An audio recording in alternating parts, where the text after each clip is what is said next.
မူးကသဲကြီးမဲကြီးရွာချနေတယ်အစီကံတချို့ဟာဘေးကနေငိမ်ညောင်းလှပတဲ့တီးသွားတစ်ပုတ်ကိုဟန်ချက်ညီညီတီးခတ်နေကြတယ်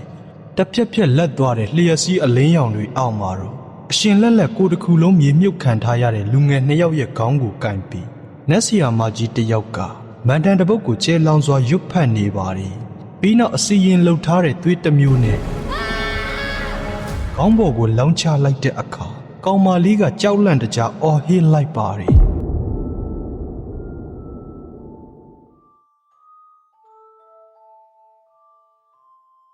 ဒီအဖြစ်ပြက်တွေမတိုင်ခင်လွန်ခဲ့သော6ရက်ကမစ္စတာမူးလို့ခေါ်တဲ့လူကြီးတစ်ယောက်က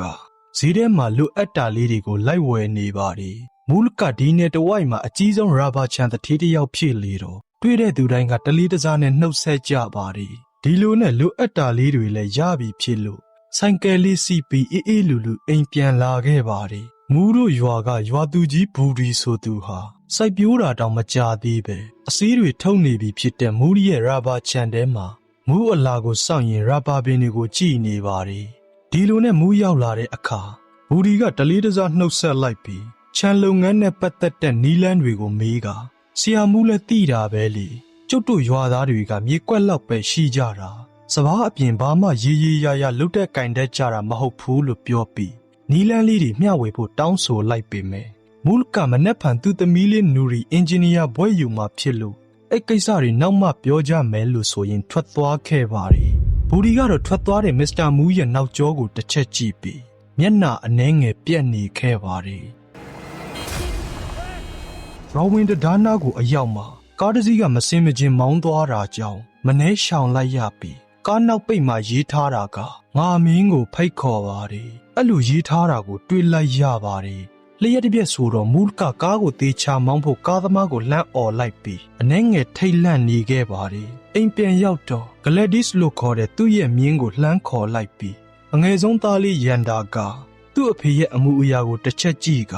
ဂျက်ကက်ကြီးဝတ်ထားတာမပူဘူးလားဒါမှမဟုတ်နေမကောင်းဘူးလားလို့မေးလိုက်တော့မူးကသူ့အနှဲငယ်အေးနေလို့သာပြန်ပြောလိုက်ပါတယ်ဒီနောက်မှာကောလိပ်အစာစိုက်ခင်းတွေကိုပဲဂယုစိုက်နေတဲ့ရန်တာကိုကျောင်းစာအခြေအနေကိုမေးလိုက်တဲ့အခါအဖေကဒါကြီးကိုပဲဘာလို့ခဏခဏမေးနေရတာလဲကျွန်တော်ကကောလိပ်တက်ရင်စိုက်ခင်းတွေကိုဘသူကကြည့်ပေးမှလဲဆိုပြီးကောလိပ်မတက်ချင်တော့တဲ့အကြောင်းကိုပြောလိုက်ပါတယ်ဒီအခါမူးကသူကတထေးဖြစ်လို့ရန်တာအစာတခြားတစ်ယောက်ကိုအငှားကြည့်ခိုင်းလိုက်မယ်လို့ပြောလိုက်ကသားလေးရန်တာမင်းအကိုနဲ့အမကိုလည်းကြည့်အောင်မင်းအကိုကြီးစီစာကမြို့မှာအထူးကုဆရာဝန်ကြီးဖြစ်နေပြီမင်းအမနူရီကလည်းမနဲ့ဖန်ပွဲရပြီတကယ်ဆိုသူတို့ထက်တောင်မင်းကတော်ရအောင်ပါလို့ပြောလိုက်ပါတယ်ပြီးနောက်ကောလိပ်ဆက်မတက်ချင်ရင်တောင်ကွန်မန်ဒါကြီးဖြစ်အောင်ရဲတင်တန်းကိုတက်ဖို့အကြံပြုပြီးမြင်းအစာကျွေးနေတဲ့တူမာလေးဖြစ်သူအာဂျန်ကိုဝရိယရှိကြောင်းချီးကျူးပြောဆိုလိုက်ပါတယ်ဒီနောက်အာဂျန်ကမူးကိုအယုအသေးပေးလိုက်ပြီးမူးအတွက်ရေပူရေအေးဆက်ကိုရေချိုးခန်းထဲမှာတက်ဆင်ထားပြီးဖြစ်ကြောင်းနဲ့ရေစိမ့်တာကိုတော့မနှက်ဖန်ကြမှာပြင်ပေးမယ်လို့ပြောလိုက်ပါတယ်ဒီလိုနဲ့ညရောက်တဲ့အခါညစာချက်ပြုတ်နေတဲ့ဇနီးတဲ့ရာမီကသားငယ်လေးရန်တာကိုဖြစ်ချင်တာကြီးပဲအတင်းဖိအားမပေးဖို့ပြောတော့သူ့အကိုနဲ့အမကဆရာဝန်အင်ဂျင်နီယာတွေဖြစ်ကြပြီးဒီကောင်လေးကြကမှအထက်တန်းအဆင့်လောက်နဲ့မဖြစ်စေခြင်းလို့ပါဆိုပြီးမူးကပြန်ပြောလိုက်တဲ့အခါအချိန်တန်ရင်ရန်တာကပဲစိုက်ခင်းတွေကိုဦးစီးလာရမှာပဲလို့ဆိုတော့အဲ့ဒါကငါတေမှသူလုပ်ရမှာဒီခေတ်ကြီးမှာဘွဲတစ်ခုလောက်မရထားရင်လူတွေကအထင်သေးကျင်ကြတယ်လို့ပြောပြီးကော်ဖီလေးတောက်ပြီးမိဖို့ကြောင့်ကအထွက်မှာရုတ်တရက်ရင်ဘက်ကထိုးအောင်လာပြီးအသက်ရှူရခတ်လာတဲ့အခါကင်ထားတဲ့ကော်ဖီခွက်ကလွတ်ကျသွားခဲ့ပါတယ်ဒီအခါရာမီကအချိန်မီတွဲခေါ်ပြီးနေမကောင်းရင်နားနေဖို့ပြောလိုက်ပါတယ်မူးကနေခင်းကလေးကအေးစိမ့်စိမ့်နဲ့နေမကောင်းချင်တယ်လို့ဖြစ်နေပြီးမနှက်ဖန်နူရီရဲ့ဘွဲယူမဲ့နေ့လည်းဖြစ်နေတော့စိတ်ထဲမှာတင်းငေါငေါနဲ့မတင်မကျဖြစ်နေပါတယ်ဒီနောက်ရာမီကမနှက်ကြရင်လန်းလန်းဆန်းဆန်းလေးဖြစ်သွားအောင်ရေနွေးလေးနဲ့ရေချိုးဖို့ပြောပြီးစောစောအိပ်ယာဝင်ခဲ့ကြပါတယ်ဒီလိုနဲ့မနက်4 နာရီခွဲလောက်ရောက်တော့ရဝေးရဲ့နီးမှာအာဇန်ခေါ်တန်ခတ်တဲ့ကထွက်ပေါ်လျက်ရှိနေပါတယ်ဒီအချိန်ရာမီကအိပ်ယာနိုးလာခဲ့ပြီးကုံဆုံးသွားတဲ့ပြက်ကလေးနီးရဲ့စာရွက်ဟောင်းတစ်ခုကိုဆွဲပြဲလိုက်ပါတယ်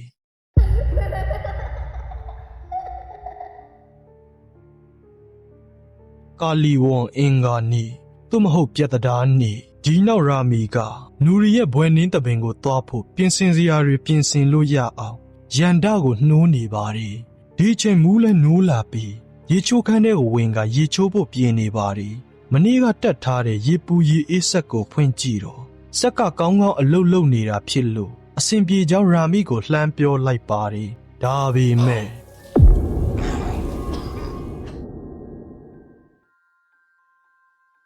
အဲ့ဒီအချိန်မှာပဲရုတ်တရက်ရင်ဘက်ကထိုးအောင်လာပြီးကောင်းနေတဲ့ရေပူရေအေးဆက်ကလည်းအထဲကိုစိတ်ဝင်လာတဲ့ရေတွေကြောင့်ချက်ချင်းဆိုသလိုရှော့ဖြစ်နေခဲ့ပါတယ်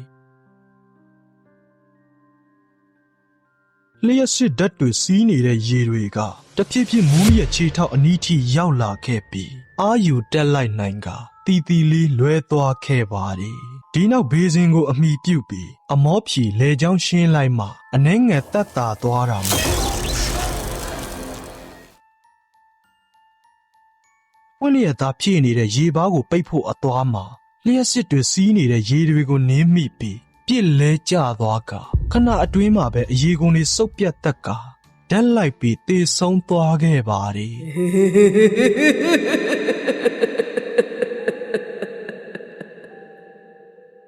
သူတို့ပတ်ဝန်းကျင်မှာယုံကြည်မှုဓလေ့ထုံးတမ်းတွေအမျိုးမျိုးရှိကြတယ်အဲ့အထဲကမှကာလီဝွန်အင်္ဂါနေ့မှာလူတစ်ယောက်သေဆုံးခဲ့လျင်သေဆုံးသူဟာသူနဲ့အရင်းနှီးဆုံးမိတ်ဆွေတွေဒါမှမဟုတ်မိသားစုဝင်တွေကိုသူနဲ့အတူတမလွန်ကိုခေါ်သွားလိမ့်မယ်ဟုတ်ကဲ့ဒီတစ်ခေါက်လေမိတ်ဆွေတို့အကြိုက်အင်ဒိုနီးရှားတရေကားလေးတကားနဲ့ပြန်လာခဲ့ပါပြီဆိုတော့ထုံးစံအတိုင်းဇလန်းလေးမစခင် like တစ်ချက် comment လေးတစ်ကြောင်းလောက်ရေးပေးခဲ့ကြဖို့တောင်းဆိုခြင်းပါတယ် subscribe လေးလည်းလုပ်ခဲ့ပေးကြပါနောက်ထပ်အဓိကတောင်းဆိုချင်တာကတော့ငကြက်လေးကိုတက်ပြီးကြည့်ကြပါဒါမှသာလျှင်ဇကားရဲ့ရတအစစ်အမှန်ကိုခံစားရမှာပါဇလန်းလေးဆက်ကြမယ်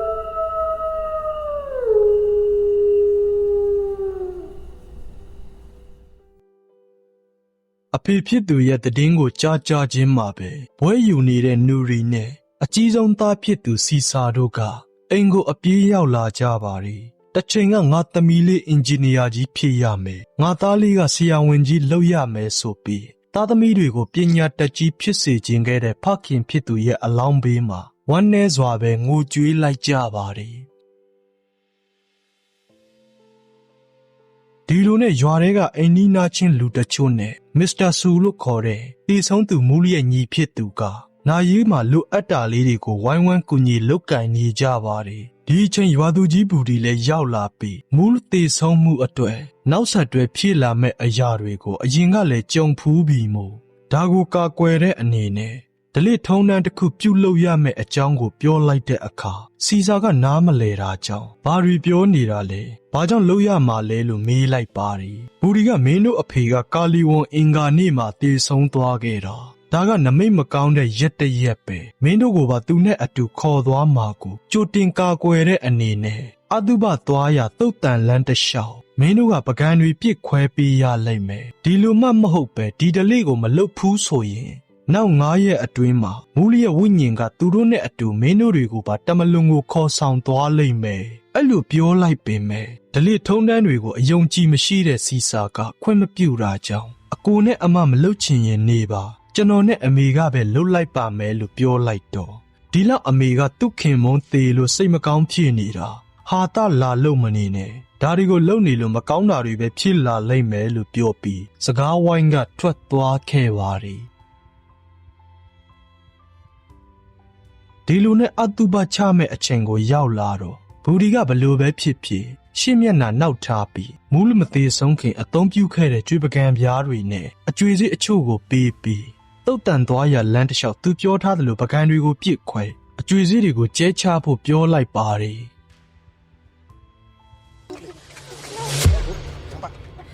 ဒီအချိန်မှာပဲမိခင်ဖြစ်သူကရုတ်တရက်မူးဝေလာတာကြောင့်ဒါတွေကိုမလုံနိုင်ရင်အတင်းလုံမနေနဲ့ဒါကတာမန်ရှိရိုးဆွဲရိုးရာဒလိတစ်ခုပဲအဲ့လိုပြောပြီးသူ့မိခင်ကိုခေါ်ကအနောက်မှာနေလိုက်ပါတယ်ရန်တာနဲ့တကြီးကတော့ဒီအပြုတ်အမူနဲ့ပတ်သက်ပြီးမျက်နှာအနှဲငယ်ပြက်ယုံကလွဲရင်ဘာမှမပြောနိုင်ခဲ့ပါ ဒီနောက်ရန်တာနဲ့နူရီတို့နှစ်ယောက်ကပဲပကံတွေကိုပြည့်ခွဲပြီးထုံတန်းအစဉ်အလာကိုလိုက်နာလှုပ်ဆောင်ကြပါသည်ပကံတွေကုံသွားတဲ့အခါအကျွေစီးတွေကိုပြေးချပြီးတုတ်တန်ကိုရောက်လာကြကမူးလျက်ညီဖြစ်သူတို့အဖွဲ့ကမြေချင်းကိုအသင့်တူးပေးထားကြပါသည်အလောင်းကိုမြေမြုပ်နေချိန်မှာတော့ရာမီကသူ့ကိုပါအတူခေါ်သွားဆိုပြီးဝမ်းနဲ့စွာငိုယိုပြောဆိုနေပါသည်ဒီလိုနဲ့ဖခင်ဖြစ်သူရဲ့ရုပ်အလောင်းကိုဝမ်းနဲ့စွာနဲ့မြေမြုပ်တကြိုလိုက်ကြပြီးအတုဘကပြီးစီးသွားခဲ့ပါသည်အတုဘတရက်မြောင်နေညရွာသူကြီးပူဒီတို့နဲ့အတူစီစာတို့မောင်နှမတွေဟာရိုးရာအတိုင်းဖခင်အတွက်ဆူတောင်းရွတ်ဖတ်ပွဲပြုလုပ်နေကြပြီးရာမီကတော့ရွတ်ဖတ်မှုတောင်မလုပ်နိုင်ပဲသူ့ခင်မုန်းအတွက်ယူကျုံမရဖြစ်နေပါတယ်အိမ်အပြင်ဖက်မှာတော့မမြင်ရတဲ့အရာတစ်ခုကလေပွေလေးတစ်ချက်နဲ့အတူအိမ်ထဲကိုတိုးဝင်လာခဲ့ပါတယ်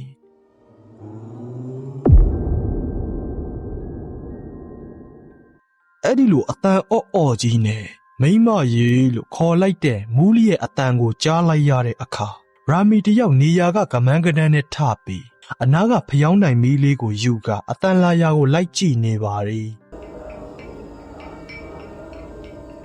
ထမင်းစားခန်းထဲကိုရောက်တော့တယောက်ကကော်ဖီဖြော်နေတဲ့အတန်လိုကြားနေရလို့ယောက်ျားရှင်ရောက်နေတာလားရှင်ဗမာလဲ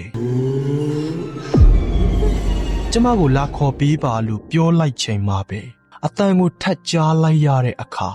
အတန်လာရနောက်ကိုလိုက်ရှာရင်ယောက်ျားကြီးကျမကိုပါရှင်နဲ့အတူခေါ်သွားပါကျမရှင်မရှိဘဲမနေတတ်ဘူးဆိုပြီးအယူမီဝိုင်းအော်ငိုနေတဲ့မိခင်ဖြစ်သူရဲ့အတန်ကိုကြားတော့ရန်တာကထသွားဖို့ပြင်လိုက်ပါတယ်ဒါပေမဲ့စီစာကတားထားလိုက်ပြီးသူမိခင်ဝမ်းနေနေလို့အခုလိုဖြစ်နေတာလို့ဆိုကဆုတောင်းစာဆက်ယူခဲကြပါတယ်အတန်လာရနောက်ကိုလိုက်ပြီးသူ့ကိုရောအတူခေါ်သွားပါလို့တွတ်ပြောပြီးဝမ်းနေနေချိန်အတန်ကိုထက်ကြားလိုက်ရလို့ထိုင်ရာကထပြီး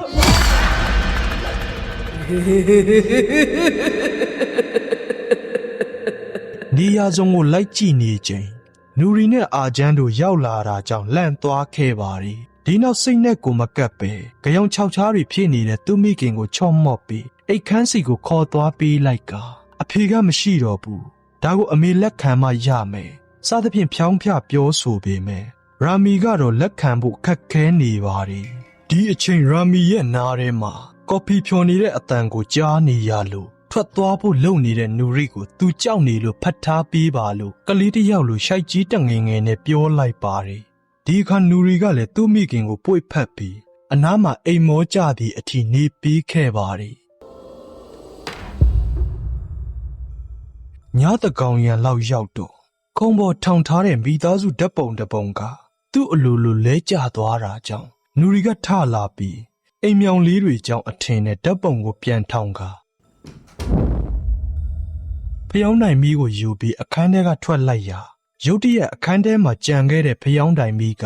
လေမတိုက်ပဲငြိမ်းသွားခဲ့ပါတယ်တတိမထားမိခဲ့တဲ့နူရီကသူ့မိခင်အခန်းကထွက်ပြီးသူ့အခန်းကိုဝင်ဖို့အလုံးမှာမိဖို့ကြောင့်ခန်းကကော်ဖီဖြော်နေတဲ့အတန်တစ်ခုကိုကြားနေရလို့တဖြည်းဖြည်းရှောက်သွားကြည့်လိုက်ပါတယ်ဒါပေမဲ့မိဖို့ကြောင့်မှဘယ်သူမှရှိမနေပဲအဲ့ဒီလိုကော်ဖီတောက်လိုက်တဲ့အတန်လိုတဲကွက်ကြားလိုက်ရတာမို့အခန်းပြင်ကိုထွက်ကြည့်ရာလက်ထဲကဖျောင်းတိုင်မီးကအလူငိမ့်သွားခဲ့ပါတယ်နူရီလည်းထိတ်လန့်လာပြီးသူ့ဖခင်နေခဲ့တဲ့အခန်းစီကိုတဖြည်းဖြည်းရှောက်သွားပြီးတကားကိုဖွင့်ကြည့်ဖို့လှုပ်တော့ရေချိုးခန်းထဲကနေရေကျတန်ကိုကြားလိုက်ရပြန်ပါတယ်အဲ့ဒါနဲ့နူရီလည်းရေချိုးခန်းစီစိတ်ရောက်သွားပြီးတကားနားကိုဖြည်းဖြည်းချင်းကပ်သွားကဖွင့်ကြည့်ဖို့ပြင်တော့အထဲကနေရန်တာထွက်လာမှစိတ်အေးသွားခဲ့ပါတယ်ဒီနောက်ရန်တာက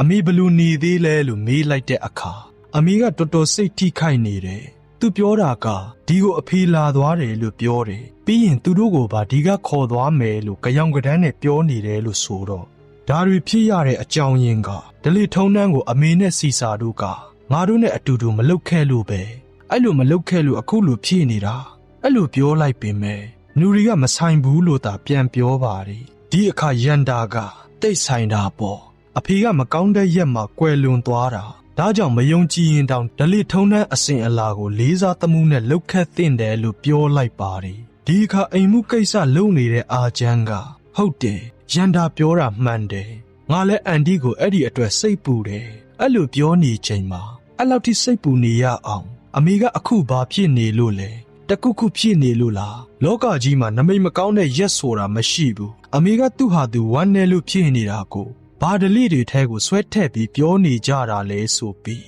စီစာကပြောလိုက်ပါတယ်ပြီးတော့ငါဒီမှာအကြာကြီးနေလို့မရဘူးဆေးရုံမှာလူနာတွေပြည့်နေပြီလို့ပြောတော့မင်းကိစ္စကမိသားစုထက်တောင်အရေးကြီးနေတာလားလို့ရန်တာကမချေမငံပြောပြီးထွက်သွားတာကြောင့်သူများအရေးကိုခိုးကပ်ပြီးနေသားကြနေတဲ့ကောင်ကများငါ့ကိုအဲ့လိုပြောရသလားဆိုပြီးစီစာကဒေါသဖြစ်နေတာကိုတွေ့တော့ညီမဖြစ်သူကကြားဝင်ပြီးစိတ်လျှော့ဖို့ပြောလိုက်ရပါတယ်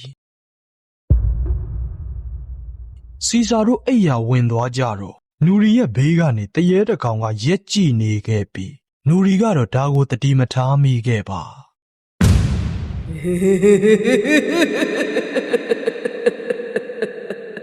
မိခင်ကြီးရာမီကလည်းတာမန်ဟုတ်မနေပဲမျက်လုံးကြီးဖွင့်ပြီးမလှုပ်မရှက်နဲ့ငြိမ်သက်နေပါတယ်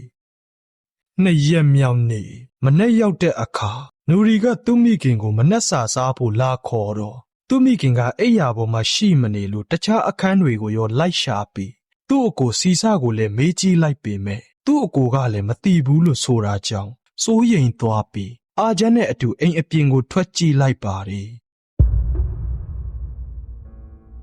မိခင်ကြီးကလမ်းမတက်တက်မှာခွေလေးအိတ်နေတာကိုတွေ့လိုက်တဲ့အခါအမြန်ပြေးသွားကြပြီးတကားကိုဖွင့်လိုက်ပေမဲ့တကားကဂျမ်းဖြစ်နေလို့ဖွင့်မရပဲရှိနေတော့စီစာကိုလှမ်းခေါ်လိုက်ရပါတယ်စီစာထွက်လာတဲ့အခါလမ်းမပေါ်ကသူ့မိခင်စီကိုတန်းပြေးသွားပြီးကားတစ်စီးကလည်းမစင်မကျင်မောင်းနှင်လာနေပါတယ်အဲ့ဒီအချိန်ပဲဘူဒီနဲ့အတူရွာထဲကပြန်လာတဲ့ရန်တာက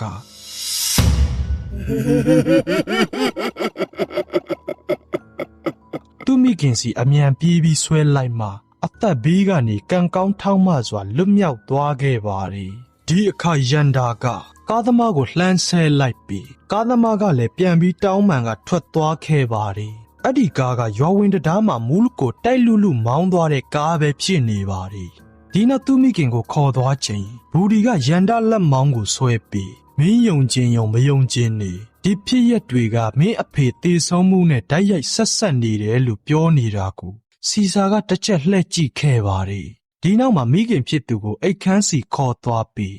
အေးလွန်နေတာကြောင့်အာချမ်းကရှိသမျှဆောင်တွေကိုခြုံပေးနေပါတယ်ဒီအချိန်နူရီလည်းရောက်လာကမိခင်ကြီးကအခန်းတကားတွေအကုန်ပိတ်ပြီးပြီလားလို့မေးလိုက်ပြီးအာချမ်းနဲ့နူရီကိုသတင်းဆိုးတစ်ခုရှိတယ်လို့ပြောလိုက်ပါတယ်အဲ့ဒါက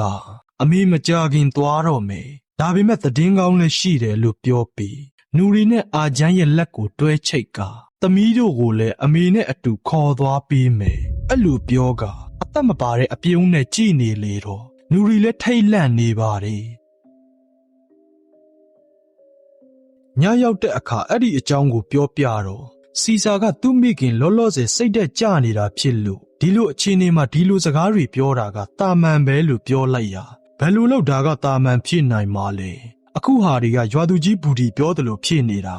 ကာလီဝန်အင်္ဂါနေ့မှာအဖေသေးဆုံးတာနဲ့ဓာတ်ရိုက်သက်ဆိုင်နေတယ်လို့ပြောတဲ့အခါလက်မခံနိုင်တဲ့စီစာကမင်းတကြီးပြောသမျှကိုပဲယုံကြည်မနေနဲ့သူကအဖေကိုအမြဲတမ်းမနာလိုဖြစ်ခဲ့တာအဖေနဲ့ပတ်သက်ပြီးနက်စရာတွေနဲ့တောင်ပြူစားဖို့ကြံစီနေခဲ့သေးတယ်အဲ့ဒါကိုမင်းမသိဘူးလားလို့မေးလိုက်ပါတယ်ဒီအခါစကားများနေကြတဲ့သူ့မောင်တွေကိုနူရီကဝင်တားလိုက်ပြီးမင်းကအထူးကုဆရာဝန်ကြီးဆိုတော့ငါတခုမေးပါအောင်မယ်အမေကကိုအပူချိန်ပုံမှန်အနေထားကြီးနဲ့ဘာလို့ငှက်ဖျားဖြစ်နေတယ်လို့ချမ်းနေရတာလဲလို့မေးလိုက်တဲ့အခါစီစာကတော့ဘာအဖြေမှမပေးနိုင်ခဲ့ပါဒီအချိန်ဆေးသွားဝယ်တဲ့အာချမ်းရောက်လာပြီးရလာတဲ့ဆေးတွေကိုပေးရင်မိုးရွာနေလို့အလားနောက်ကျသွားကြောင်းကိုပြောကအိမ်တဲကိုဝင်သွားတာကိုစီစာကမျက်လုံးနောက်နဲ့တစ်ချက်လှမ်းကြည့်လိုက်ပါတယ်ဒီနောက်မှာငါကဒီအိမ်မှာလက်ရှိအိမ်ထောင်ဦးစီးပဲမင်းတို့ကြိုက်ကြိုက်မကြိုက်ကြိုက်ဖြစ်လာတဲ့အရာတွေကိုငါနီးငါဟန်နဲ့ပဲဖြည့်ရှင်းမယ်လို့အငယ်နှစ်ယောက်ကိုပြောပြီးထွက်သွားခဲ့ပါတယ်3 ရက်မြောက်နေ့မိခင်ကြီးကတော့မနေ့ကထက်သက်သာနေပြီမို့ နူရီနဲ့အတူစကားတွေပြောနေပြီးရန်တာတို့ကတော့အိမ်ရဲ့ပျက်စီးနေတဲ့နေရာတွေကိုအလုသမားအချို့နဲ့အတူပြုတ်ပြင်းနေကြပါတယ်ဒီနောက်စီစာကသူ့မိခင်အနားကိုသွားပြီးတတ်တာသွားပြီလားလို့မေးရင်သူဆေးရုံကိုပြန်သွားရတော့မှမို့မိခင်ဖြစ်သူကိုအစဉ်ပြေပါမလားလို့မေးလိုက်ပါတယ်အချိန်တန်ရင်အကုန်လုံးကတနီးနီးနဲ့ခွဲခွာကြရမှာဆိုတော့သူအစဉ်ပြေကြောင်းနဲ့ကိုတာဝင်ကိုယူနိုင်တာကလူတော်ဖြစ်ကြောင်းကိုလည်းရာမီကပြောလိုက်ပါတယ်ညနေဆောင်နေဝင်ရီတရောအချိန်ရောက်တဲ့အခါရွာရဲ့ဗလီကနေအာဇန်ခေါ်တန်ထွက်ပေါ်လာပြီးလူတချို့ကဗလီကိုဝတ်ပြုဆူတောင်းဖို့သွားနေကြပြီးရာမီကတော့အိမ်မှာပဲတယောက်တည်းဝတ်ပြုနေပါတယ်အလုသမားတွေကတော့မပြန်ကြသေးပဲ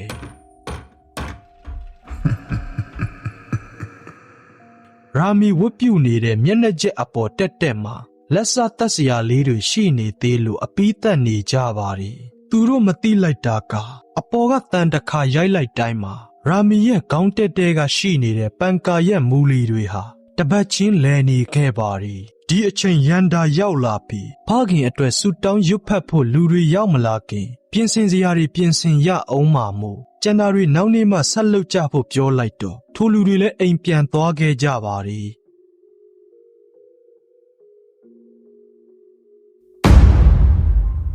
အခန်းထဲမှာရာမီတယောက်တည်းဝတ်ပြုနေတော့မှအနောက်ကမှန်ထဲမှာပိုချွန်းတရေတကောင်ရှိနေပြီးရာမီကဒါကိုတတိမထားမိပဲဝတ်ပြုလို့ပြီးတဲ့အခါတကြွကြွမြည်လာတဲ့ပန်ကာကျိုးကိုဆွဲပြီးပိတ်လိုက်ပေမဲ့ပန်ကာအဖွင့်အပိတ်ခလုတ်ကတေချာအလုံးမလုံးပဲအဆင့်3ထိတက်သွားတာမို့ရန်တာကိုလှမ်းခေါ်လိုက်ရပါတယ်ဒါပေမဲ့ရန်တာတို့ကအိမ်ထဲမှာရှိမနေတာကြောင့်ဘာတုံ့ပြန်မှုမှမရှိခဲ့ပါဒီအချိန်ပထမရက်ကလို့တယောက်ယောက်ကော်ဖီဖြော်နေတဲ့အတန်ကိုကြားနေရလို့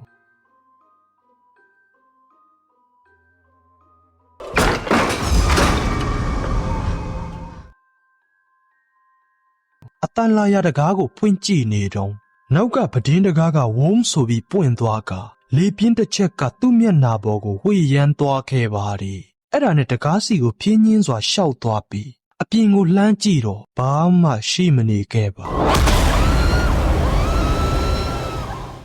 အဲ့ဒီလိုမျက်နှာအရှိမဇောက်ထိုးကျလာတဲ့အလောင်းကောင်ကြီးကိုမြင်လိုက်ရတဲ့အခါကြောက်လန့်ပြီးနောက်ကိုလဲကျသွားခဲ့ပါတယ်အဲ့ဒီအချိန်မှာပဲအတွင်းကမော်တာရဲ့တုန်ခါမှုကြောင့်တပတ်ချင်းလဲနေတဲ့မူလီတွေအကုန်ပြုတ်ထွက်သွားပြီးမျက်နှာတက်တဲ့မနှိမ့်မမြင့်ချိန်ကိုက်သားကြကွက်တီကြီးကျိုးတန်လန်းနဲ့ကျလာတဲ့ပန်ကာရဲ့ဒလက်တွေဟာ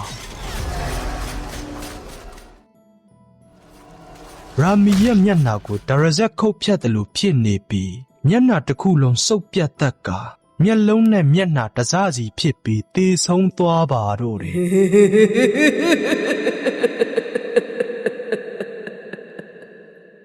ဒီလိုနဲ့ဖခင်ရဲ့နာရေးရက်လေတောင်မကူသေးပဲမိခင်ဖြစ်သူကပါထွက်သွားလေတော့မိမသားဖြစ်တဲ့နူရီတယောက်ယူကျုံမရဖြည့်နေတဲ့အခါစီစာကနှိမ့်သိမ့်ပေးနေရပါတယ်ဒီအခါနူရီကဒီဖြစ်ရက်တွေဟာပုံမှန်မတော်တဆမှုမဟုတ်တော့ဘူးအမေကငါတို့ကိုပါသူနဲ့အတူခေါ်သွားမယ်လို့ပြောခဲ့တဲ့အကြောင်းကိုပြောလိုက်ပေမဲ့စီစာကရန်ဒလိုယူမနေစမ်းနဲ့လို့ပြောလိုက်ပါတယ်ရွာသူကြီးဘူရီကတော့မိဘနှစ်ပါးလုံးကွယ်လွန်သွားတဲ့ရန်တာတို့ကိုတနာမိပြီးသူ့အတိမိတ်ဆွေနတ်ဆရာမတယောက်ရဲ့လိပ်စာကိုပေးပြီးစီစာအတွက်စိတ်ပူတယ်လို့ပြောကာဖြစ်နိုင်ရင်ချက်ချင်းသွားပြီးအကူအညီတောင်းကြဖို့ရန်တာကိုမှားရင်ထွက်သွားခဲ့ပါတယ်ဒီနောက်ရန်တာကသူ့အကိုတို့နားကိုသွားပြီးဘာဆက်လုပ်ကြမလဲစီစာမင်းတို့ကဒီအတိုင်းနေတော့မှလားဆိုပြီးမေးလိုက်တဲ့အခါစီစာကမင်းကဘာလုပ်ချင်လို့လဲဒါကတားလို့ရတဲ့အရာများထင်နေတာလားငါလိုဆရာဝန်ကောင်းတစ်ယောက်ကတော့လူနာတွေအသက်ကိုဘလောက်ထိနေရမယ်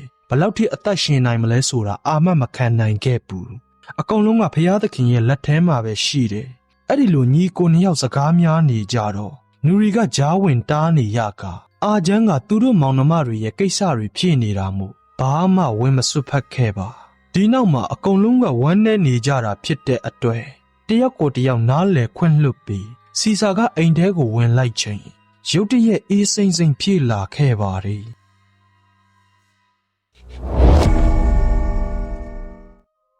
ညတကောင်ရန်မိခင်ရဲ့အလောင်းဘေးမှာခွေခွေလေးအိမ်နေတဲ့နူရီကည12နာရီအချက်ပေးတန်ကြောင့်နိုးလာခဲ့တော့ သူ့မိခင်ရဲ့အလောင်းကောင်ကြီးကလည်းထထိုင်လာပါတယ်ဒါပေမဲ့နူရီကတတိမထားမိပဲသူ့အိတ်ခမ်းစီကိုသွားဖို့မတ်တက်ထားလိုက်ချိန်သူ့မိခင်ကပါဇက်ကိုလာပိတ်လိုက်တဲ့အခါအိမ်မက်ကလန့်နိုးသွားခဲ့ပါတယ်အဲ့ဒါနဲ့မိခင်ရဲ့အလောင်းကိုကြည့်လိုက်တော့ဘာကြောင့်မှန်းမသိတဲ့နေတဲ့မျက်နှာကသူ့ဘက်ကိုလှည့်နေတာကြောင့်ထိတ်လန့်သွားပြီးမဝင်မရဲနဲ့လှမ်းကန်ရင်ခေါင်းကိုပြန်တက်ပေးလိုက်ပြီးပိတ်စနဲ့အုပ်ပေးထားလိုက်ပါတယ်စီစာကတော့စိတ်ညစ်ညစ်နဲ့ရွာဝင်တရားပေါ်မှာဆက်လက်ကလေးကိုအာရပါရဖွာရှိုက်လိုက်ပြီးစီးကြလာတဲ့မျက်ရည်တွေကိုတယောက်တည်းဝှေ့ယမ်းလိုက်ပါတယ်ဒီအချိန်တယောက်ယောက်ကသူ့နာမည်ကိုခေါ်နေတဲ့အတန်ကိုကြားနေရလို့လက်ကြည့်လိုက်တဲ့အခါတရားထိတ်ကနေရက်ပြီးစီစာအမေအထီးကျန်နေတယ်အမေနဲ့အတူလိုက်ခဲ့ပါအဲ့လိုပြောနေတယ်မျက်နှာတစ်ချမ်းမရှိပဲတရားထိတ်မှာရက်နေတဲ့သူ့မိခင်ကိုတွေးလိုက်ရပါတယ်အဲ့ဒီလိုအနောက်ကနေသူ့အဖေကိုပါမြင်လိုက်ရတဲ့အခါစီစာဟာတကြီးပြောတာကိုတတိယသွားပြီးတကယ်ကြီးသူ့ဖခင်ကသူနဲ့အတူလိုက်ခဲ့ဖို့ခေါ်တယ်ဆိုတာကိုသဘောပေါက်သွားတာမို့ကြောက်လန့်နေပါတယ်ခေါင်းပေါ်ကမီးလုံးကြီးကရုတ်တရက်ပေါက်ထွက်သွားပြီးသူ့အဖေနဲ့အမေတို့ဝိညာဉ်ကပျောက်ကွယ်သွားခဲ့တာကြောင့်ထိုနေရာကနေဆိုင်ကယ်လီဘာကုံဆွဲပြီးအပြင်းပြန်လာခဲ့ရပါတယ်အိမ်ပြန်ရောက်တော့စိတ်ငြိမ်စေးတစ်ပြားတောက်လိုက်မှချက်ချင်းအဲ့ဒီနေရာမှာပဲအိပ်ပျော်သွားခဲ့ပါတယ်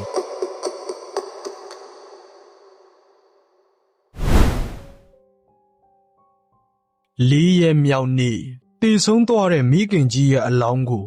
ဝမ်းနဲ့စွာပဲမြေမြုပ်တကြိုပေးလိုက်ကြပြီးဦးလေးကကံမကောင်းလို့တည်ဆုံးသွားတာနဲ့ဒါတွေကိုယုံကြည်နေတာလားဆိုပြီးအာချမ်းကနှိမ့်သိမ့်ပေးပေမဲ့အဖေရောအမေပါမရှိတော့ဘူးဒါတောင်နင်တို့ကမယုံကြသေးဘူးလားလို့ရန်တာကကြားဝင်ပြီးပြောလိုက်ပါတယ်ဒီအချိန်စီစာကတော့တာမန်ထက်ပိုပြီးအေးစိမ့်စိမ့်ဖြစ်နေပါတယ်တုတ်တန်ကပြန်ကြတဲ့အခါ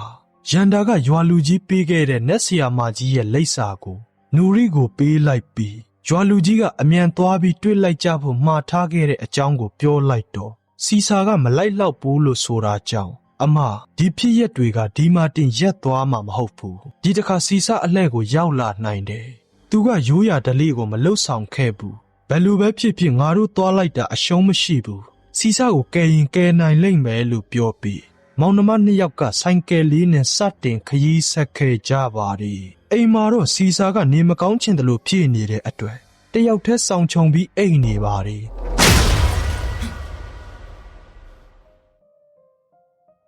တကားကလေမတိုက်ပဲအဲ့ဒီလိုစောင်းပိတ်သွားတဲ့အခါစီစာတယောက်အထိတ်တလန့်နဲ့နိုးလာခဲ့ပါတယ်အင်ကြီးအတွင်းမှာနူရီတို့လည်းမရှိလေတော့သူ့ရဲ့အသက်ရှူတန်ကိုတောင်သူ့နားထဲပြန်ကြားရလောက်တဲ့အထိဖြစ်နေပါတယ်ဒီအချိန်သူ့မိခင်ရဲ့ခေါ်တန်လေးကိုကြားလိုက်ရပြီးမျက်နှာတစ်ချမ်းမရှိတဲ့သူ့မိခင်ရဲ့အရိပ်ကိုမှန်ထဲမှာတွေ့လိုက်ရတဲ့အခါနောက်လှည့်ကြည့်လိုက်ပေမဲ့ဘသူမှရှိမနေခဲ့ပါနူရီတို့ကတော့ခရီးကဝေတောင်တက်တောင်ဆင်းတောလန့်ခရီးလည်းဖြစ်နေလေတော့ခရီးကထင်သလောက်မတွင်ပဲရှိနေပါတယ်စီစာကသူ့အခန်းထဲကနေထွက်လာပြီးတဲ့နောက်သားလေးစီစာအမေအထီးကျန်နေတယ်အမေတို့နဲ့အတူလိုက်ခဲ့ပါအဲ့ဒီလိုပြောနေတဲ့သူ့မိခင်ရဲ့ညီးတန်တွေကိုကြားနေရလို့မိခင်ရဲ့အခန်းတကားကိုဖွင့်ကြည့်လိုက်ရမိခင်ရဲ့အလောင်းကောင်ကြီးကတကားနောက်မှာကွယ်သွားပါတယ်စီစာကသတိမထားမိပဲပေါက်နေတဲ့မျက်နှာချက်ကိုပြန်ပြင်ထားတာကိုတွေးလိုက်ရတာကြောင့်ရွာထဲကပြန်လာတဲ့အာချမ်းကိုမျက်နှာချက်ဘယ်တုန်းကပြင်လိုက်တာလဲလို့မေးလိုက်တော့နေ့လေကပြင်လိုက်တာကိုသိလိုက်ရပါတယ်ဒီနောက်နေမရှိထိုင်မသာအေးစိမ့်စိမ့်ဖြစ်နေလို့နင်းရောမအေးဘူးလားလို့မေးလိုက်ရအာချမ်းကငါကပုံမှန်ပဲဘလို့မှမနေဘူးနေမကောင်းရင်ဆေးကန်းလိုက်ဖို့ရမလားလို့ပြောလိုက်ရရန်တာကိုပဲလိုက်ဖို့ခိုင်းလိုက်မယ်လို့ပြောလိုက်ပါတယ်ဒီအခါကျမှနေလေတဲ့ကရန်တာနုနှစ်ယောက်သာအိမ်ငတ်ထွက်သွားကြတာပြန်မရောက်သေးတဲ့အကြောင်းကိုပြောလိုက်ပါတယ်ဒီနောက်အာချမ်းကလှုပ်စီဟာလေးတွေရှိသေးလို့ထွက်သွားခဲ့ပြီးစီစာမသိလိုက်တာကအာချမ်းဟာတယောက်ယောက်နဲ့တီးတို့ဖုံပြောနေခဲ့ပါတယ်ဒီလိုနဲ့နေကတဖြည်းဖြည်းမှောင်လာပြီး တောလန့်အဆုံးမှာသူတို့ရှာနေတဲ့နတ်ဆရာမကြီးရဲ့အိမ်ကိုတွေးလိုက်ရပါတယ်အိမ်ကတောရဲ့အလယ်မှာရှိနေတာမို့နူရီကဒီအိမ်သေးချာပါမလားလို့မေးလိုက်ရာဒီနေရာမှာဒီအိမ်တစ်လုံးပဲရှိနေတဲ့အတွက်မသေးကြရင်တောင်ရွေးချယ်စရာမရှိဘူးဆိုပြီးနှစ်ယောက်သားကအိမ်ကြီးစီကိုတဖြည်းဖြည်းချင်းကပ်သွားကြပါတယ်ရန်တာတို့ဘာမှမလုပ်လိုက်ရခင်မှာပဲမျက်လုံးတစ်ဖက်ကွယ်နေတဲ့နတ်ဆရာမကြီးတစ်ယောက်ကထွက်လာပြီးဒီအချိန်ကြီးဒီနေရာကိုဘာကိစ္စလဲအဲ့လိုမေးလာတာကြောင့်ရန်တာတို့ကနတ်ဆရာမကြီးကိုအယိုအသေးပေးလိုက်ကအကူညီလိုတဲ့အကြောင်းကိုပြောလိုက်ပါတယ်အိမ်ကြီးစီမှာတော့တည်ဆုံးသွားတဲ့မိဘတွေအတွက်လာရောက်ဆူတောင်းပေးကြတဲ့ရွာသားတွေကိုစီစာကကျေးဇူးတင်စကားပြောပြီးနှုတ်ဆက်နေပါတယ်ရွာသူကြီးဘူဒီကစီစာတို့ညီအကုန်မောင်နှမတွေကိုတနာမိပြီးတကယ်လို့သာစိုက်ပျိုးရေးအကြောင်းနဲ့ပတ်သက်ပြီးသိကျင်တာတစ်ခုခုရှိခဲ့ရင်သူ့ကိုမေးလို့ရကြောင်းစီစာကိုပြောပြီးထွက်သွားခဲ့ပါတယ်ဒါကိုစီစာကသဘောမကျခဲ့ပဲအိမ်တဲကိုသွားပြီးရွာသူကြီးဘူဒီကသူတို့မိသားစုကိစ္စတွေကိုဝင်ပါသေးလားဆိုပြီးအာချမ်းကိုမေးလိုက်ပါတယ်ဒီအခါအာချမ်းကဟုတ်တယ်သူကအမြဲတမ်းလိုဝင်ပါတယ်အထူးသဖြင့်ရန်တာနဲ့ယဉ်နေပြီးသူစကားဆိုရင်ရန်တာကအမြဲနားထောင်တယ်အမြဲတမ်းလည်းယုံကြည်နေတယ်ကျမစိတ်ပူတာကရန်တာဟာဘူရီရဲ့ထိန်းချုပ်မှုအောက်ကိုရောက်သွားမှာကိုပဲအဲ့လိုပြောလိုက်ရာရန်တာနဲ့ဘူရီတို့စကားပြောနေကြတဲ့ပုံရိပ်အချို့ကစီစာရဲ့အတွေးထဲမှာမြင်ရောက်နေပါလေတေချာတာကတကြီးဘူရီဟာသူ့ဖခင်ရှိတုန်းကလည်းအမြဲတမ်းမနာလိုမှုရှိပြီးအခုလဲအမြဲတမ်းလိုရန်တာကိုသူ့အနားကိုခေါ်ပြီးနှစ်ဦးကြားတီးတို့စကားပြောတတ်ကြလေတော့စီစာဟာရွာသူကြီးဘူရီအပေါ်မယုံကြည်စိတ်တွေဖြည့်လာပါတယ်အဲ့ဒါနဲ့တကယ်ပဲသူ့မိသားစုကိုခုလိုဖြည့်နေအောင်ဒီကိစ္စတွေအားလုံးရဲ့နောက်ွယ်မှာတကြီးကကြိုးကင်ပြူစားထားတဲ့အထင်နဲ့ရန်တာရဲ့အခန်းမှာအစီအရင်ပစ္စည်းတွေရှိမရှိတုံတုံရင်ရင်နဲ့လိုက်ရှာနေပါတယ်ဒါကိုကြည့်ပြီးအာချမ်းကလည်းဘာကြောင့်မှမသိတခုခုကိုစိုးရိမ်ဟန်ဖြည့်နေပါတယ်ဒီလိုနဲ့စီစာကနေရာစုံကိုလိုက်ရှာပြီးကဒင်းအောက်တနေရာမှာတွေးလိုက်ရတာက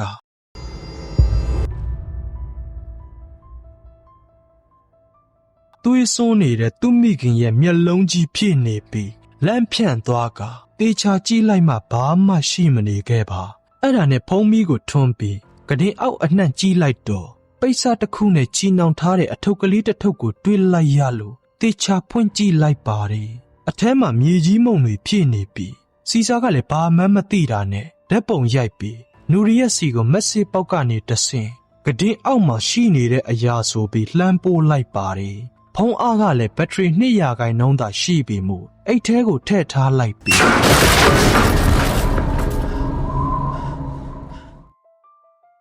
အဲ့ဒီလိုပဒင်းတကားကတယောက်ယောက်ကတွန်းဖွင့်လိုက်တယ်လို့ရုတ်တရက်စောင့်ပွင့်သွားလို့စီစာလည်းထိတ်လန့်သွားခဲ့ပါတယ်အဲ့ဒါနဲ့တဖြည်းဖြည်းတကားစီကိုမဝင်မရဲသွားပြီးအပြင်ကိုလှမ်းကြည့်လိုက်တော့ဘသူမှရှိမနေခဲ့ပါ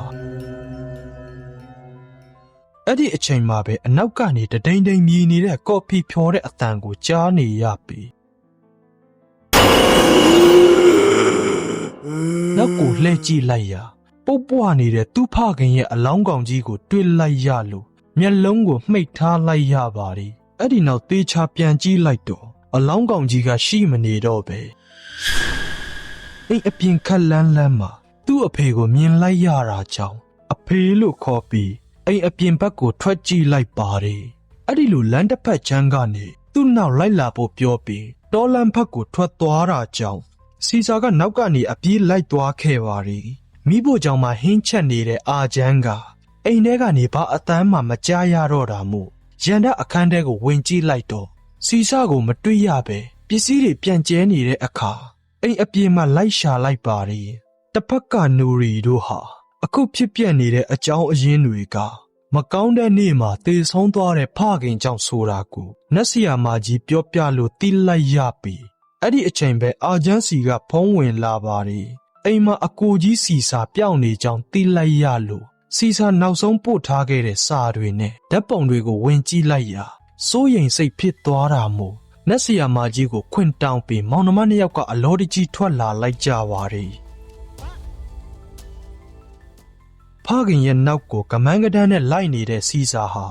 တဖြည်းဖြည်းတောနဲ့ကြီးတဲ့ကိုရောက်လာပြီး သားရဲအန်ဒီရဲလို့ရေးထားတဲ့တတိပေးဆိုင်ဘုတ်ကိုတောင်အာယုံမဆိုင်နိုင်ပဲဖြစ်နေပါတယ်ဒီလိုနဲ့ရှေ့ကနေသွားနေတဲ့ဖခင်ကတနေရာအရောက်မှာရုတ်တရက်မျက်ခြေပြတ်သွားလို့အသင့်ပါလာတဲ့မိချစ်ဆန်ကိုတချောင်းချင်းထွန်းညှိပြီးဟိုဟိုဒီလိုက်ရှာနေပါတယ်ဒါပေမဲ့တောအလယ်မှာညတကောင်အချိန်ကြီးဖြစ်နေတာမို့မှောင်မဲနေပြီ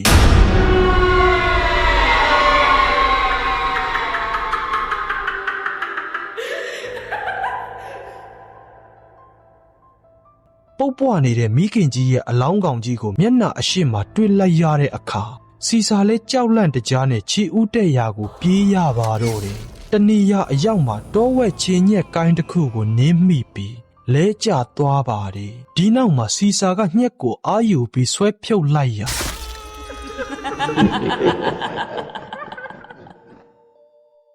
ညက်မှာပေနေတဲ့သူ့ရဲ့သွေးတွေကြောင့်လက်လျှော်ပြီးနောက်တစ်ကြိမ်ထပ်ညက်လိုက်တယ်လို့ဖြစ်သွားက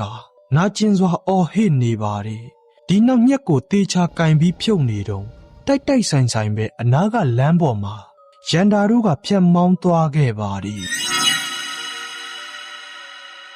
အစမတန်ဒဏ်ရာကသွေးထွက်လွန်နေတဲ့အခါပြဲနေတဲ့ဘောင်းဘီကိုဆွဲဖြက်ပြီးဒဏ်ရာအပေါ်ကစီးထားလိုက်ပါတယ်အိမ်မှာကြံခဲ့တဲ့အာချမ်းက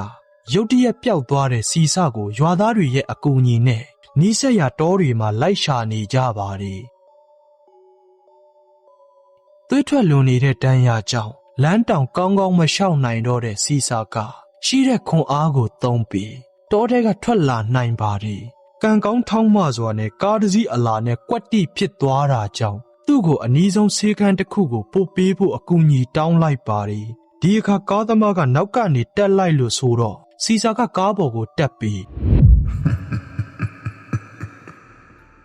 ဟုတ်ပါတယ်တချိန်ကသူ့အဖေနဲ့အမေကိုတိုက်မိမလို့မောင်းသွားတဲ့ကားပဲဖြစ်ပါတယ်ဒီလိုနဲ့အနီးဆုံးဆေးခန်းကိုရောက်တဲ့အခါကားသမားကကားကိုခဏရက်ပေးပြီးပြန်ထွက်သွားခဲ့ပါတယ်စီစာကကားပေါ်ကဆင်းပြီးဆေးခန်းစီတရွရွလမ်းလျှောက်သွားခဲ့ပါတယ်သွေးကလုံးဝမတိတ်ပဲတလန်းလုံးရှန်ထွက်နေလေတော့တကားနာအရောက်မှာပဲလဲကျသွားပါတော့တယ်ဒါပေမဲ့အတွင်းကနေလူအရိပ်ရောင်ဆိုလို့ဘာတုံ့ပြန်မှုမှရှိမနေတဲ့အခါနေရာကပြန်ထပြီးတကားကိုသူ့ဘာသာသူဖွင့်လို့ဝင်လိုက်ရပါတယ်ထူးခြားတာကဆေးကန်းအတွင်းရောအပြင်ရောပတ်ဝန်းကျင်တစ်ခုလုံးဟာတိတ်ဆိတ်ခြောက်ကန့်နေပါတယ်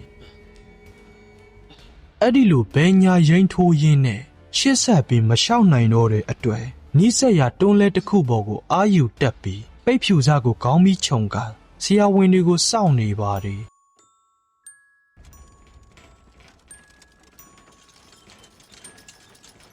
ခဏအကြာမှာပဲလှဲကိုတွန်းနေသလိုခံစားမိလို့မျက်လုံးဖွင့်ကြည့်လိုက်ရာမျက်နှာတချမ်းမရှိတဲ့သူ့မိခင်နဲ့ရှေ့ကနေနောက်ပြန်ဆွဲနေတဲ့ဖခင်ရဲ့ကြောပြင်ကိုတွေ့လိုက်ရပြီးတတိလစ်သွားခဲ့ပါတယ်သူတတိပြန်ရလာတဲ့အခါဘေးမှာလဲပိတ်ဖြူအုပ်ထားတဲ့အလောင်းတွေကိုမြင်လိုက်ရတာမို့သူရောက်နေတဲ့နေရာကအလောင်းထားခန်းဆိုတာကိုသိလိုက်ရပါတယ်ဒီနောက်သူ့ခြေထောက်ကိုလှန်ကြည့်လိုက်တော့ခြေထောက်ကပြက်လူနီးနီးထိခိုက်ထားတာမှန်ပေမဲ့ဒဏ်ရာကိုတော့တန့်စင်ပေးထားကြတာကိုတွေ့လိုက်ရပါတယ်အဲ့ဒီလိုဘေးကအလောင်းတွေဟာရုတ်တရက်ထထိုင်လာတဲ့အခါစီစာလည်းအတန်တောင်မထွက်နိုင်ပဲကြောက်လန့်နေပါတယ်ပုတ်ပွားနေတဲ့အလောင်းကောင်ကြီးတွေကသူ့စီကိုဥတီလျှောက်လာကြတဲ့အခါကြောက်နဲ့နောက်ကိုဆုပ်လိုက်ခြင်းကတင်ပေါ်ကပြုတ်ကျပြီးအောက်မှာရှိနေတဲ့တန်ကြုံကသူ့ခေါင်းကိုဖောက်ထွက်သွားကအဲ့ဒီနေရာမှာပဲပွဲချင်းပြီးသေဆုံးသွားခဲ့ပါတော့တယ်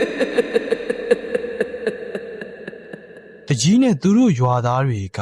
ရွာနဲ့အနီးတစ်ဝိုက်တောတွေထဲမှာလိုက်ရှာခဲ့ကြပေမယ့်ဘာအရေးအယောင်မှမတွေ့ခဲ့ရလို့ဘာဆက်လုပ်ရမှန်းမသိချိန်မှာပဲရန်တာတို့လည်းရောက်လာကြပါတယ်ဒီအချိန်ရွာသူကြီးဘူဒီရဲ့ဖုံးကိုစီစာကဆေးကန်းကိုရောက်နေကြောင်းဖုံးဆက်အကြောင်းကြားလာတဲ့အခါရန်တာတို့ကဆေးကန်းကိုအပြေးလိုက်သွားကြပေမဲ့အသက်မရှိတော့တဲ့သူ့အကိုရဲ့အလောင်းကိုသာတွေ့လိုက်ရပါတယ်ဆရာဝန်ပြောတာကစီစာဟာဆေးကန်းဝင်ပေါက်အနားမှာပဲသွေးထွက်လွန်ပြီးတတိလေးနေတာကိုတွေ့လိုက်ရလို့အရေးပေါ်သွေးသွင်းခဲ့ပေမဲ့ အသက်မကယ်လိုက်နိုင်ကြောင်းကိုပြောပြလိုက်ကြပါတယ်။ဒါဆိုရင်ဒဏ်ရာကသွေးတိတ်သွားတာတွေခေါင်းကိုတန်ကြုံထိုးစိုက်ပြီးသေဆုံးသွားတဲ့အချက်တွေကဘာကြောင့်လဲတကယ်တော့အတားတွေကသူ့တတိလင့်နေတော့နောက်ဆုံးအခြေအနေမှာ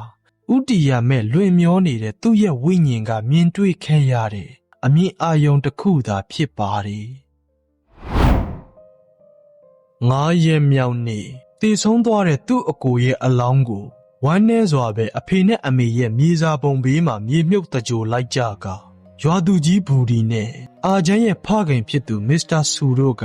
အာတင်ဘီဖြတ်ကျော်ကြဖို့နှိမ့်သိမ့်ပေးခဲ့ကြပါတယ်။ဒီလိုနဲ့သူတို့ကိုထားပြီးတယောက်ပြီးတယောက်ထွက်သွားကြလေတော့ကြံရစ်ခဲ့တဲ့မောင်နှမ2 ယောက်ကယူကြောင်းမရဖြည့်နေခဲ့ကြပါတယ်။ရန်တာကဘလို့လဲအခုယုံပြီလားဆိုပြီးငိုယိုကနူရီကိုလှမ်းမေးနေပါတယ်။အာချမ်းကလည်းသူတို့ကိုအရာအလုံးအတွက်တနာမိပေမဲ့အာဖေနှိမ့်သိမ့်ပေးတာကလွဲရင်နူရီတို့ရဲ့တောကမီးကိုမငြိမ်းသက်နိုင်ခဲ့ပါဒီလိုနဲ့တဏီကုံညရောက်တဲ့အထိ2 ယောက်သားအားရပါရငိုယိုခဲ့ကြပေမဲ့ဘယ်လိုပဲဖြစ်ဖြစ်လက်ရှိမှာနူရီကအကြီးဖြစ်လေတော့မျက်ရည်တွေကိုတုပ်ပြီးသူ့မောင်လေးကိုအားပေးနှိမ့်သိမ့်ပေးကအိယာဝင်ခိုင်းလိုက်ပါတယ်အဲ့ဒီအချိန်မှာပဲသခင်မရှိတော့တဲ့မြင်းကနူရီဖက်ကိုလှည့်ပြီးတဟိဟိမြည်နေလေတော့နူရီတယောက်မျက်ရည်တွေကထိမ့်မရသိမ့်မရအလိုလိုပြန်ကျလာခဲ့ပါတယ်ဒါပေမဲ့လည်းဖြစ်ပြီးတာတွေကိုမေးဖို့ကြိုးစားရင်စိတ်ကိုချော့လိုက်ပါတယ်ဒီအခါရုတ်တရက်အေးစိမ့်စိမ့်ပြေးလာတာကြောင့်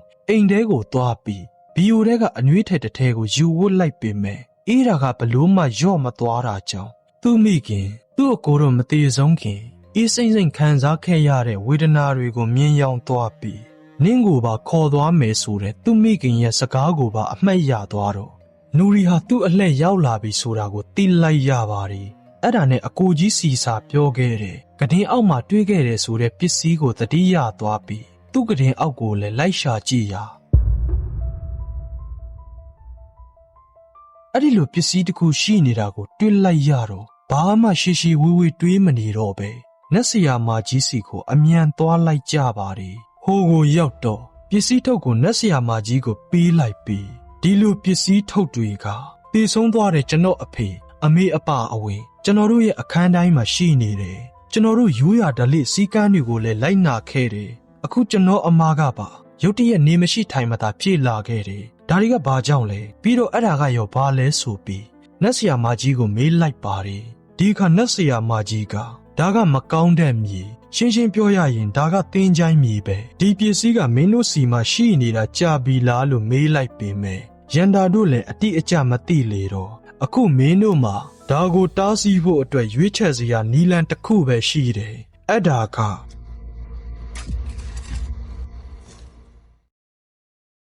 အချိန်ကညသကောင်ရန်ဖြစ်လေတော့ပတ်ဝန်းကျင်တစ်ခုလုံးတိတ်ဆိတ်နေခဲ့ပါတယ်နတ်ဆရာမကြီးကတကယ်တော့မင်းတို့မိသားစုဟာဓလေ့ရိုးရာကိုမလုပ်ခဲ့လို့အခုလိုမကောင်းတဲ့တေခြင်းတရားနဲ့ရင်ဆိုင်ရတာဆိုတာထက်တစုံတစ်ယောက်ကမင်းတို့စီကိုတေခြင်းတရားကိုပို့ဆောင်ခဲ့တာဒါကိုတားဆီးဖို့တာပါပန်ဒန်လို့ခေါ်တဲ့တံပြန်အစီအရင်လောက်ရလိုက်မယ်အဲ့ဒီလိုပြောပြီးရန်တာနဲ့နူရီရဲ့သွေးကိုဖောက်ထုတ်ကအစီအရင်ကိုစတင်လိုက်ပါတယ်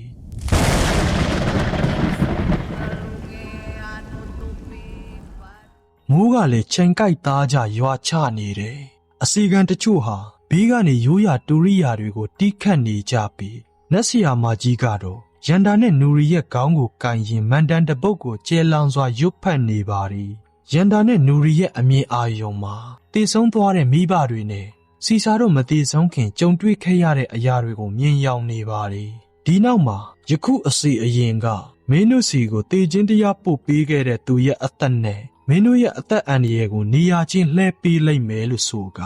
အစီအရင်လှုပ်ထားတဲ့ကြက်မဲတစ်ကောင်ရဲ့သွေးကိုမောင်နှမ2 ယောက်ရဲ့ခေါင်းပေါ်ကိုတစက်ဆက်ချလိုက်ပါတယ်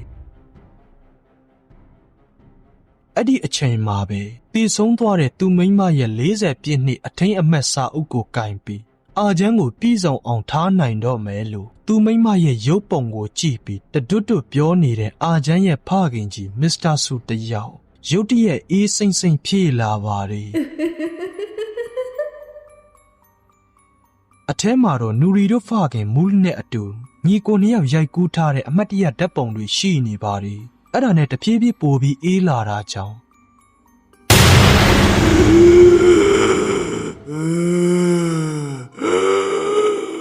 နိုင်ရံမှာချိတ်ထားတဲ့အနွေးထည်ကိုယူလိုက်ရာမကောင်းဆိုးဝါးမိန်းမကြီးကိုတွေ့လိုက်ရပြီးလန့်ဖြန့်သွားပါတယ်ဒီအချိန်တစ်ဖက်ကရန်ဒကိုအစီအရင်လှုပ်ထားတဲ့ကြက်သွေးတွေနဲ့လောင်းချနေပါတယ်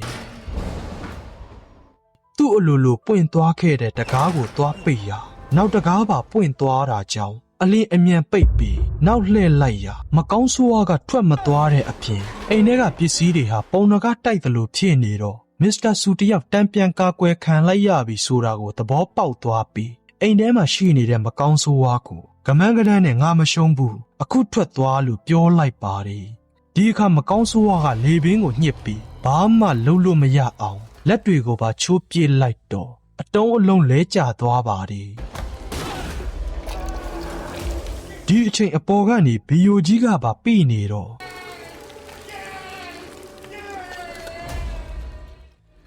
ဘာမှလုပ်လို့မရတော့ပဲကျလာတဲ့အက်ဆစ်တွေကြောင့်မျက်နှာတစ်ခုလုံးစုပ်ပြတ်တတ်ပြီးနာကျင်စွာအော်ဟစ်ညီးတွားရင်သေဆုံးသွားပါတော့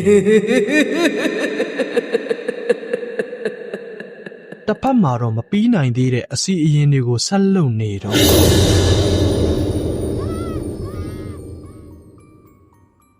နူရီရဲ့ရှေ့ခလန်းလန်းမှာမကောင်းဆိုးဝါးကိုတွေ့လိုက်ရလို့ကြောက်လန့်တကြအော်ဟစ်နေပါတယ်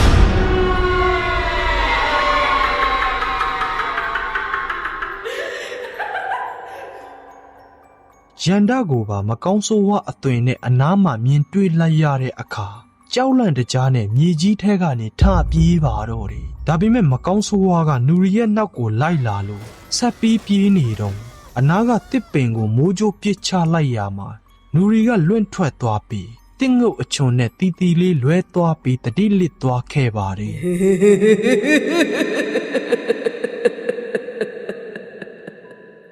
သူ့အကိုတို့မိသားစုအပေါ်မစ္စတာဆူကဘာကြောင့်အခုလိုလှုပ်တာလဲဘယ်လိုနာကျည်းစရာတွေရှိနေလို့အသက်သေးစေသည့်အထိပြူစားရတာလဲမစ္စတာဆူဟာမတော်တဆမှုတစ်ခုကြောင့်ခြေတစ်ဖက်ထိခိုက်မိပြီးမတန်ဆွမ်းတစ်ယောက်ဖြစ်သွားတဲ့အခါငယ်ငယ်တည်းကဇာရိတကောင်းမွန်တဲ့အာချမ်းလေးကိုစောင့်ရှောက်ဖို့ခက်ခဲသွားခဲ့ပါတယ်ဒီအခါသူ့စိုက်ခင်းအကုန်လုံးကိုသူ့အကိုမိုးလီရဲ့လက်ထဲကိုလွှဲပေးပြီးအာချမ်းလေးကိုပညာတတ်ကြီးဖြစ်အောင်ပြုစုစောင့်ရှောက်ပေးဖို့အကူအညီတောင်းလေတော့မူလကလည်းကြီးကြီးဖြူဖြူနဲ့အာမခံကတိကိုအထက်ထပ်ပေးခဲ့ပါတယ်ဒါပေမဲ့မိုးလီရဲ့ကလေးတွေအရွယ်ရောက်လာလို့ဆရာဝန်အင်ဂျင်နီယာကြီးဖြစ်သည့်အထိအာချမ်းကမြင်းထိန်သမားတစ်ယောက်တောက်တူမဲရလုတ်ကန်ရတဲ့အိမ်ဖော်တစ်ယောက်လိုပဲနေခဲ့ရပါတယ်ဒါကိုအဖေဖြစ်သူသိသွားတဲ့အခါသူ့ပိုင်ဆိုင်မှုတွေကိုလိုချင်လို့သူ့ကိုလိန်သွားတာကိုသဘောပေါက်ပြီးစိတ်နာနာနဲ့တေးစေနိုင်တဲ့အစီအရင်ပြုတ်လုပ်ပြီးကဒင်းအောက်တွေမှာထားစေခဲ့ပါတယ်အဲ့ဒီလိုနဲ့တယောက်ပြီးတယောက်တေဆုံးချင်းကိုကြုံနေရတာကိုမြင်တော့အာချမ်းလည်းစိတ်ထဲမှာအားရနေခဲ့ပါတယ်လက်ရှိမှာတော့တတိမေ့နေတဲ့နူရီကိုမြေကျင်းထဲကိုပြန်ထည့်ပြီးမပြီးပြတ်သေးတဲ့အစီအရင်ကိုဆက်လုံနေပါတယ်တစ်ဖက်ကအာချမ်းဟာရွာထဲကပြန်လာပြီးခြံပြေမှာခြိထားတဲ့မြင်းကိုခြံထဲသွင်းဖို့ပြင်တော့ခြံတကားကသူ့အလိုလိုပွင့်သွားပြီးမြင်းကလည်းဘလို့မှခေါ်မရပဲလဲကျသွားတဲ့အချိန်မြင်းနှစ်ဖားကျူးကသူ့ခြေထောက်မှာညှိသွားပြီးတရွတ်တိုက်ဆွဲခေါ်ခြင်းခံလိုက်ရကတောနဲ့ကြီးထီရောက်လာပါတယ်တကူလုံးအရေးကွန်တွေလန်ပြီးစုပ်ပြတ်တတ်နေပြီမို့နာကျင်စွာအော်ဟစ်အကူညီတောင်းနေပေမဲ့အနားမှာဘသူမှရှိမနေပဲ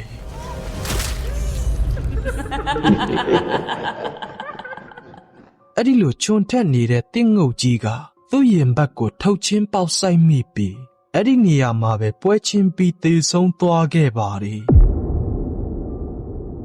မကောင်းဆိုးဝါးမိန်းမကြီးကသေဆုံးသွားတဲ့အာချမ်းကိုခက်လန်းလန်းကရက်ကြည့်နေခဲ့ပါတယ်ဒီလိုနဲ့အစီအရင်တွေပြီးစီးသွားတဲ့အခါနူရီလည်းတတိပြန်လဲလာခဲ့ပြီးမနက်မှာတော့သေဆုံးသွားတဲ့အာချမ်းရဲ့သားအဖကိုမြေမြုပ်တကြိုလိုက်ကြပါတယ်ဒီနောက်မှာအကုန်လုံးကပြီးစီးသွားပြီမို့အင်ဂျင်နီယာကျောင်းကိုဘယ်တော့ပြန်သွားမှလဲလို့မေးလိုက်ရာနူရီကပျက်စီးနေတဲ့သူတို့ရွာလေးကိုပထမဦးဆုံး project အနေနဲ့ပြုတ်ပြင်မွမ်းမံပြီးမှသွားမယ်လို့ပြောလိုက်ပါတယ်ဒီနောက်တယောက်ကိုတယောက်ဖေးမှကူညီမှုကြောင့်ကျေးဇူးတင်စကားပြောလိုက်ကြပြီး သူတို့အပေါ်အကြံကောင်းတွေပေးခဲ့ကြတဲ့ရွာသူကြီးဘူရီကိုလည်းနှစ်ယောက်သားကချီးကျူးနေကြပါတယ်ဒါပေမဲ့ရန်တာကသူတို့နှစ်ယောက်အသက်ရှင်နေတာဟာရိုးရာဓလေ့ကိုလိုက်နာခဲ့လို့လားဒါမှမဟုတ်တာပါပန်တန်တံပြန်အစီရင်ကြောင့်လားလို့မေးလိုက်ရ